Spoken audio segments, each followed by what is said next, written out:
Okay, this video is on Language Paper 1, Section B, which is your creative writing section. Half of your marks are for the creative writing section, so you are advised to spend about half the time on that.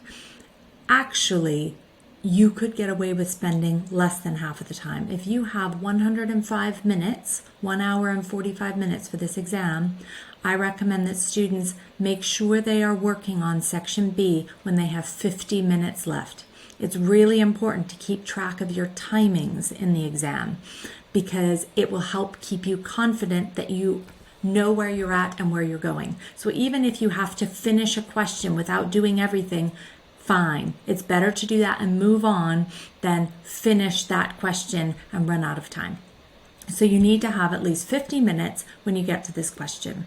I advise you do not begin on this section. A lot of teachers will tell you to, and I've gone back and forth with this, but one of the biggest reasons, if you can keep track of your time and you can make sure you are on this section when you have 50 minutes left, it's good to use the extract and all of the skills that you've been working on for Section A to apply them to Section B. So I recommend in particular that if you can't think of how to structure your creative writing, you go back and you look at the extract and you use that structure for inspiration. You've had to analyze the structure for question 3 anyway, and if you know what to look for and what to expect, imitating it will really help you get more marks. A top tip for this, I recommend you watch my video taking you through the example extract from November 2021 so you can see how the writer has built up their ideas. So you can start practicing looking for that in the extracts that you read leading up to the exam, because imitating that will really help you get more marks. Well, how do you get those marks? Well, you need to set the scene. You use imagery to show the reader where this is taking place, and I highly recommend the use of pathetic fallacy. Pathetic fallacy is when you use the weather to imitate the mood that you are creating. That connects to the emotion you want the reader to start feeling. So if you're creating a sense of apprehension or anxiety or nervousness, you need to have some weather that is windy or dark, or maybe there's some whistling in the trees that's whispering, or maybe the character is alone in this weather, or it's icy. Or if you're trying to create joy and peace at the beginning, then you want to have something sunny, something warm, something peaceful. So that way, when you create the change, a shift or increased tension, you can use the weather and the surrounding to reflect that tension. Then you need to introduce your main character into the scene. Who is this person that's going to be changing? What are they going to experience in this extract? Then you need to introduce the conflict. So what is the problem that this character encounters? And then you have to make something happen with that problem to increase the tension, right? Make that character have to encounter or come across something that is hard for that character. And keep adding to this tension by making it get harder and harder, reaching the climactic moment. It's one thing that teachers often recommend is to make it cyclical, which means the character can end where they begin, with one key thing having changed, how the writer feels about something or their opinion or their perspective about it. Some teachers teach the dream sequence. So the person is in this crazy environment and they experience something that changes them and they go back to the beginning, which is maybe where they wake up.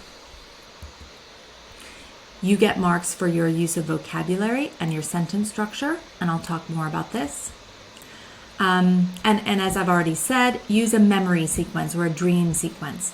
The character can be in one place throughout the scene, going into his memory to explore the story. This creates movement whilst also allowing for a clean resolution and an element of reflection. The reflection is the character has changed in some way and they're thinking about something or acting in a different way. Techniques to know.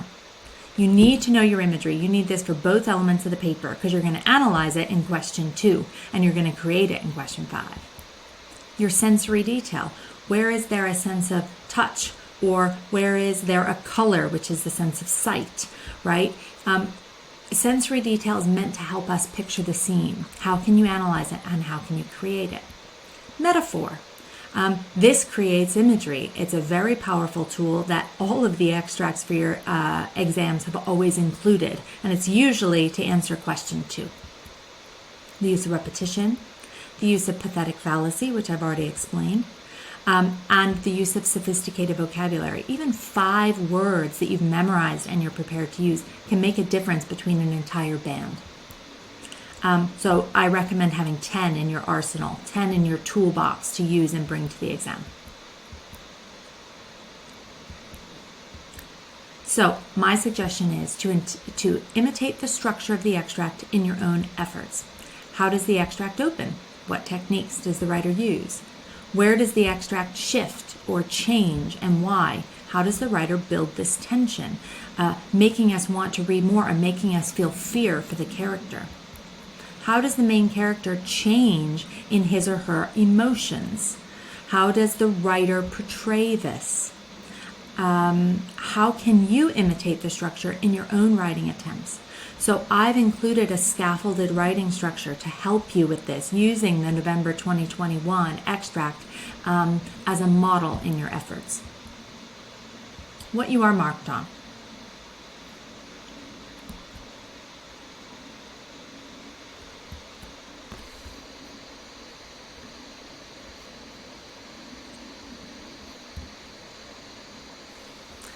Your opening paragraph. This is really important. The examiners make lots of decisions about how many marks to give you based on the first few lines that you've written. So make sure you set the scene really nicely. Include one of those words in that first few sentences. And then you need to develop your ideas. You need to have paragraph breaks. Your use of vocabulary, the sensory detail, and sophisticated words for colors and emotions are important here. The use of a short, sharp sentence. For both paper 1 and paper 2, it's important to get that short, sharp sentence down. And the use of dialogue. You need to punctuate it correctly. There's lots of really helpful, important videos on YouTube teaching you how to use dialogue, and I will include that here as well. Success criteria. Set the scene with descriptive language, connecting to the tone. Get that pathetic fallacy in there. Include a metaphor in the opening paragraph if you can. Look at the sophisticated creative words, and I have detailed the Quizlet sets specifically that I recommend you study for this. So the word crimson or nibbled, right? Great word, crimson. Instead of red, use crimson. Instead of looked at or touched, how about nibbled at something, right? It personifies It personifies the word, and it gives a very specific tone connected to what you're trying to achieve. You have to have at least 4 paragraphs.